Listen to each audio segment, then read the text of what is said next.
My 27F brother, 32M, is out of prison after 10 years and I don't know if I should see him.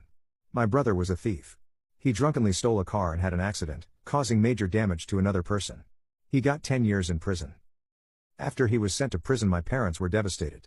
My father was a sober alcoholic for 15 years and he started drinking again, and eventually died of cancer. My mother killed herself a little later, leaving me all alone when I was 20. I understand that my brother isn't to blame for what happened to them, as he didn't intentionally want these to happen, but his actions led to those things happening nevertheless. I stopped visiting him after Mom died. For the next 2 years he's been off my mind completely. I haven't given him any thought. But now I learned that he's been out for 2 months now and he's staying with our uncle, helping out with his farm. He hasn't tried to reach me. I don't know if I should reach out. I'm guessing he stayed away from me after his release because I stopped visiting him years ago, so he's respecting my wishes. He was 22 when it all happened, so a lot of time has passed and I don't really know what kind of person he is now.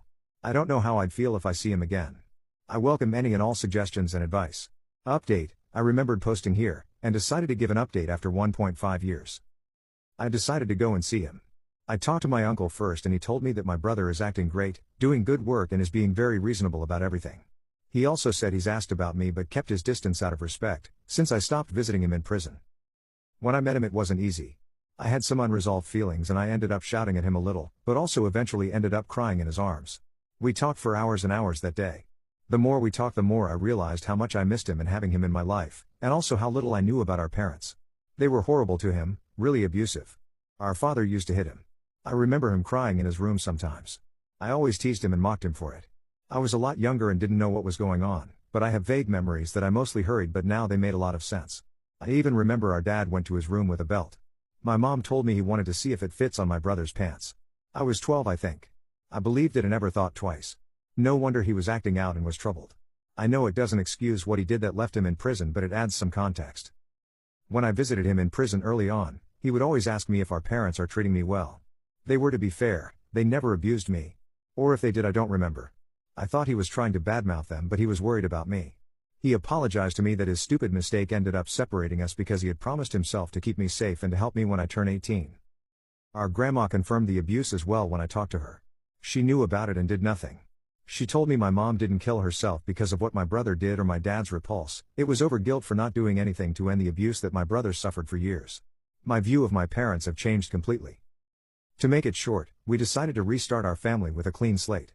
We promised to love each other and take care of each other. We've both been to therapy as well. We missed a lot of years, but we have a lot of time ahead of us. It's so good to have a family again. I've had friends in these times but never had someone who knew everything about me. Someone I could trust and always rely on. And being that person to someone else. Now I have that and it's amazing. We talk on most days and see each other at least once a week. He's still working in the farm with our uncle and is doing a good job. But I convinced him to go back to college and get his degree. He began this semester. He's also staying away from alcohol completely and I'm doing the same. Both our parents had an alcohol problem and he did something horrible while drunk, and our uncle has also been having DUIs. People in our family should not be drinking. I never had a problem with alcohol, but I think doing it together is just easier for him and me. So overall, life is good. And I'm really hopeful for our future. Thanks for your help, especially those who gave me the courage to step up and meet him.